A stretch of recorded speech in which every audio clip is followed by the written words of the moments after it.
Everybody in the room knows the founder can't let go.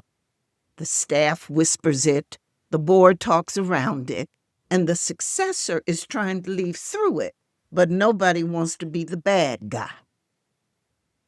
I have been the founder who had to leave and the successor trying to establish authority while a predecessor was still in the building. So I know what this looks like from both chairs. The goal here isn't necessarily to get rid of the founder. It's to move them from founder power to founder wisdom. And the minute you understand that distinction, everything about how you handle this changes. But here is why it's so hard. A founder is a center of gravity. For 10, 20, and 25 years, staff, board, donors, and the community have all orbited around it. And gravity does not redirect itself just because somebody made an announcement. The instinct is to treat the founder's reluctance as the problem to solve. But 20-some years of blood, sweat, identity, personal sacrifice, and relationships do not disengage on a calendar timeline. Expecting a founder to suddenly become emotionally unattached is unrealistic. But understanding why someone is struggling to let go does not mean allowing unclear authority to continue. A succession announcement does not automatically transfer authority. I learned this the hard way. I had a predecessor who offered to stay available and help me when I stepped into leadership. Now I thought this would make my transition easier. I was grateful right up until the point where he began criticizing my decisions, continuing conversations with staff, and getting angry when I didn't follow his suggestions. When I finally had to say thanks, but this isn't working, he left in a huff and sent a letter I still remember. That is what an undefined role looks like when it unravels. Good intentions are not enough. That's why you have to clearly define the shift in a founder's role.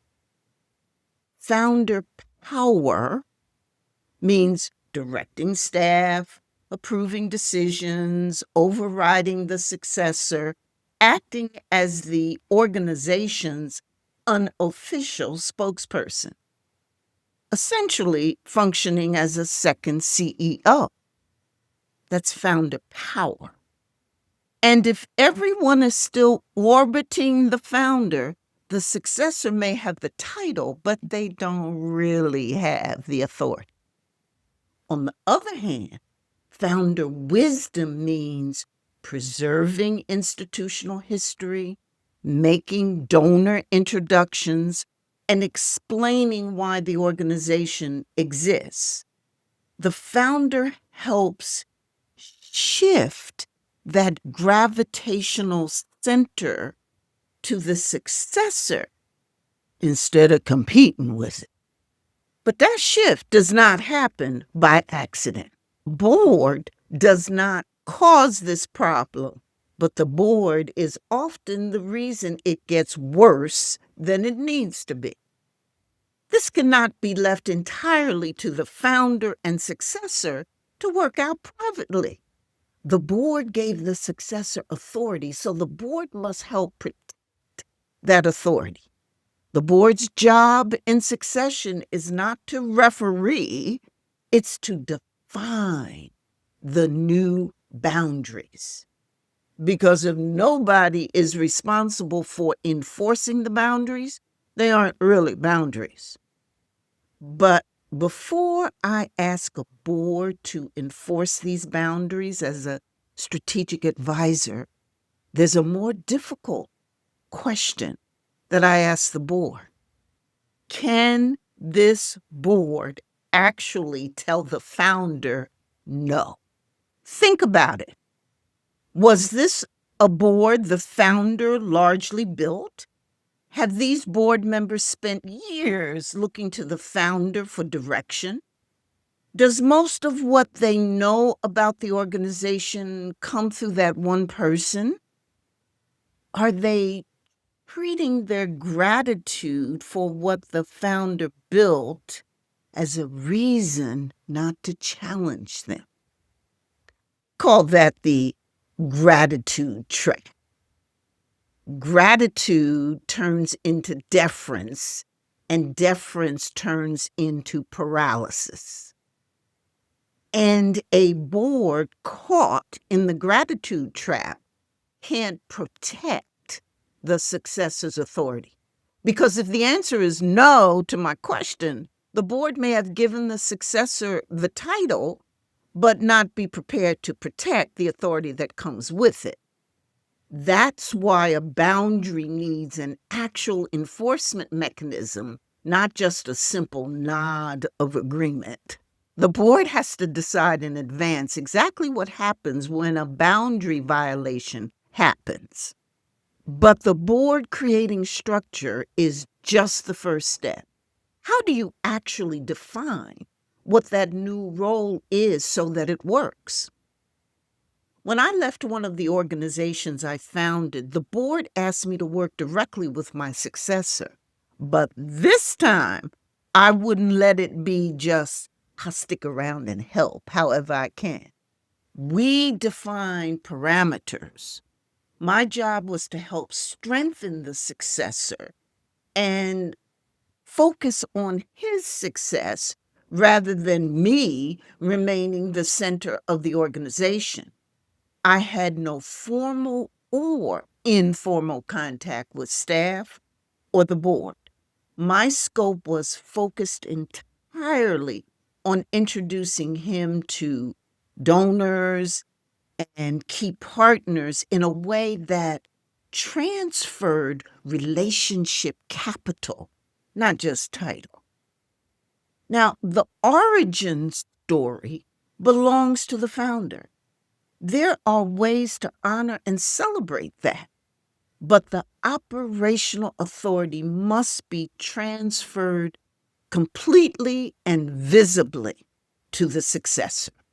Defining the role gets you most of the way there, but there's one more piece that almost never gets planned for, and it follows the founder out of the building and into every dinner party and donor event they attend.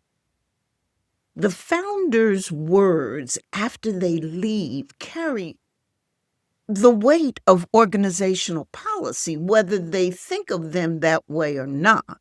Founders will inevitably encounter scenarios they aren't prepared for. A donor catches them in the parking lot and asks about a current decision.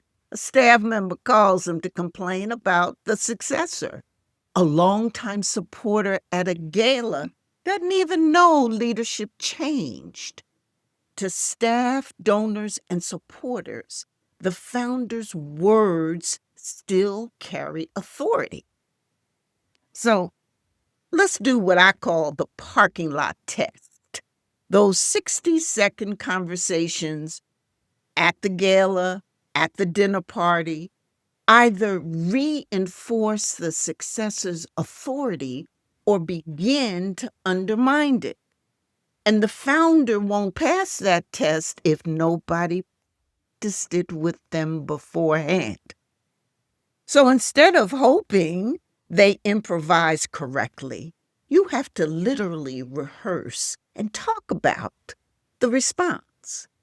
The exact wording should sound like the founder, but the underlying message should always redirect authority towards a successor.